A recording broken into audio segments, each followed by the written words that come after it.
हमारे solar system में total 8 planets हैं, जिनमें इंसानों का एकमात्र घर है पृथ्वी। अर्थ के अलावा इस सोलर सिस्टम में लाइफ कहीं पर भी एग्जिस्ट नहीं करती। पर अगर हम बात करें किसी ऐसे प्लैनेट की अर्थ के अलावा जहां पर लाइफ पॉसिबल हो सके, तो हमारा ध्यान जाता है यहाँ से 320 मिलियन किलोमीटर्स दूर मौजूद मार्स की तरफ।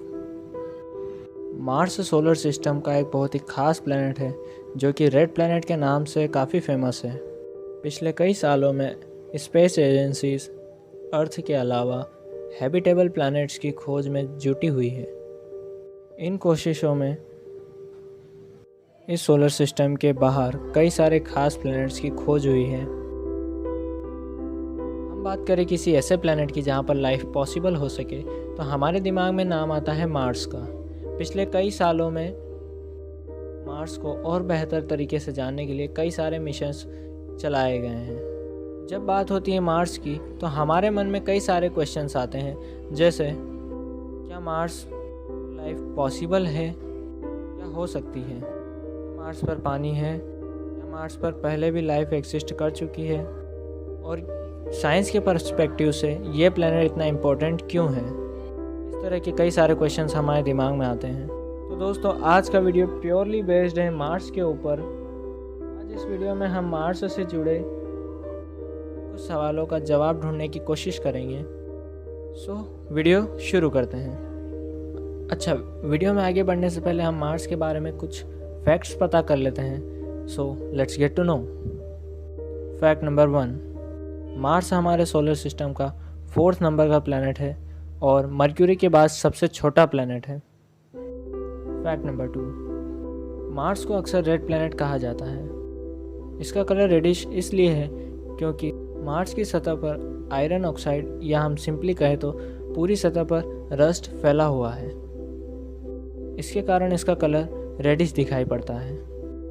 फैक्ट नंबर 3, जिस तरह पृथ्वी का एक अपना मून है, उसी तरह मार्स के भी 2 मून हैं, फोबोस एंड डीमोस। लेकिन ये मून्स अर्थ के मून की तरह प्रॉपर शेप में नहीं है। ये लाइक किसी एस्टेरॉयड की तरह शेप में है और इनका साइज़ काफ़ी छोटा है। फैक्ट नंबर 4, मार्स एक काफ़ी यूनिक प्लैनेट है। यहाँ पर चांद की तरह इम्पैक्ट क्रेटर्स भी देखने को मिलते हैं और अर्थ की तरह वैली डेजर्ट्स और ग्लेशियर्स भी। फैक्ट नंबर 5, हमारे सोलर सिस्टम का सबसे ऊंचा माउंटेन भी मार्स पर मौजूद है, ओलिम्पस मोन्स, जो कि एक वॉल्केनो है और जिसकी हाइट है 21 किलोमीटर। और यहाँ पर वेल्स मैरिनरीज नाम की सबसे लार्जेस्ट कैनियन भी मौजूद है। फैक्ट नंबर 6, अगर हम मार्स के हाईएस्ट पॉइंट से लेकर लोवेस्ट पॉइंट तक का डिफरेंस निकालें, जो कि ओलिम्पस मोन्स के टॉपेस्ट पॉइंट से लेके हेलास बेसिन तक, तो वो है 30 किलोमीटर। इसे अगर हम अर्थ के हाईएस्ट से लोवेस्ट पॉइंट तक अगर कंपेयर करें, तो अर्थ पर यह सिर्फ है 19.7 किलोमीटर, जो कि मार्स के मुकाबले में काफ़ी लो है। फैक्ट नंबर 7, मार्स का डायमीटर अर्थ के डायमीटर से लगभग आधा है और मार्स का सरफेस एरिया अर्थ के ड्राई लैंड के सरफेस एरिया से थोड़ा सा ही कम है। फैक्ट नंबर 8, मार्स की ग्रेविटी है 3.721 मीटर पर सेकेंड स्क्वायर। इन कुछ फैक्ट्स के बाद अब हम जानने की कोशिश करेंगे कि क्या मंगल ग्रह पर पानी मौजूद है। मार्स का एटमॉस्फेरिक प्रेशर बहुत ज़्यादा कम है। अगर हम इसका कंपैरिजन अर्थ से करें, तो अर्थ के एटमॉस्फेरिक प्रेशर का 1% भी मार्स पर मौजूद नहीं है। मार्स का एटमॉस्फेरिक प्रेशर बहुत कम है और एटमॉस्फेयर बहुत ही ज़्यादा थिन है, इसीलिए यहाँ पर वाटर लिक्विड स्टेट में एग्जिस्ट कर ही नहीं सकता। लेकिन इस क्वेश्चन का जवाब डायरेक्टली नो नहीं है, क्योंकि पिछले कुछ सालों में स्पेस एजेंसीज ने मार्स पर पानी ढूंढा है। खैर, वो पानी आइस के फॉर्म में है। मार्स के साउदर्न और नॉर्दर्न हेमिस्फीयर दोनों ही जगह पर वाटर मौजूद है, पोलर आइस के फॉर्म में। साउथ पोल में मौजूद आइस कैप में लगभग इतना पानी है कि अगर किसी तरह से मेल्ट हो जाए तो पूरे मार्स को 11 मीटर्स तक ढक सकता है। But due to very low atmospheric pressure यहाँ पर पानी लिक्विड फॉर्म में एग्जिस्ट कर ही नहीं सकता। और अभी तक यही पता नहीं चला है कि ये जो पानी है ये बहुत ज़्यादा साल्टी है या फिर एसिडिक टाइप का है। अब हम बात करते हैं कि साइंटिफिक व्यू से मार्स इतना इम्पोर्टेंट क्यों है। ऐस कि किसी भी प्लैनेट के हैबिटेबल होने के लिए जो सबसे मेन कारण है वहाँ पर पानी का मौजूद होना, और जबकि मार्स पर पानी मिलने के बाद से साइंटिस्ट में और भी इंटरेस्ट बढ़ गया है। मार्स प्लैनेट पर इतना इंटरेस्ट होने के कई सारे कारण हैं, क्योंकि इसकी बहुत सारी बातें पृथ्वी से मिलती जुलती हुई है। जैसे अब मैं कुछ फैक्ट्स बताता हूँ अर्थ और मार्स के कंपैरिजन से जुड़े। जैसे कि मार्स का एक दिन होता है 24 आवर 37 मिनट एंड 21 सेकेंड, मतलब लगभग पृथ्वी के से आधा घंटा ज़्यादा। और डेज़ के साथ साथ सीजन्स भी काफ़ी कंपेरेबल है, क्योंकि मार्स और अर्थ दोनों का एक्सियल टिल्ट में बहुत ज़्यादा फ़र्क नहीं है। अर्थ का जो एक्सियल टिल्ट है वो है 23.5 डिग्री और वहीं मार्स का एक्सियल टिल्ट है 25.19 डिग्री।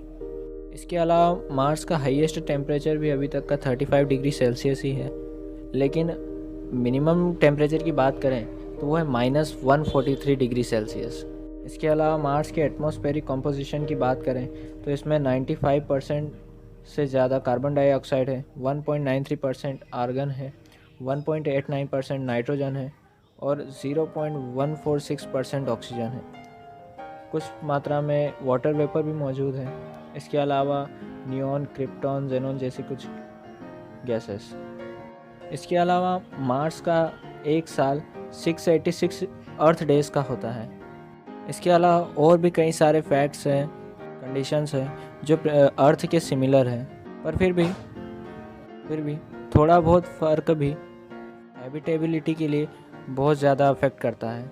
लेकिन इतनी सारी फेवरेबल कंडीशंस होने के कारण साइंटिस्ट इस प्लैनेट पर थोड़ा ज़्यादा ध्यान दे रहे हैं।